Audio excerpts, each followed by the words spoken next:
Good morning everyone. Nandito po ako sa Pinamuhan Elementary School.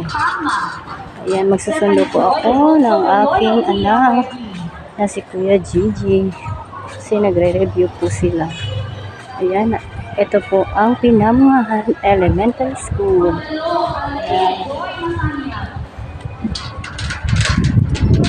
Ang ganda ng Pinamuhan Elementary School.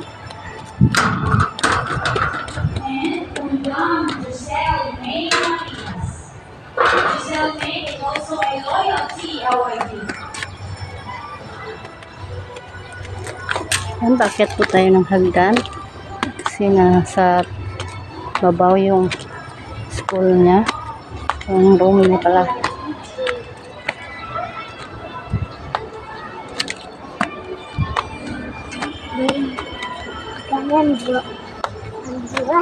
Ito na po yung taas ng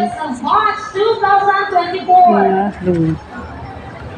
Especially the academic and special awardees. Graduates, please go back to your respective seats. Ay, mau.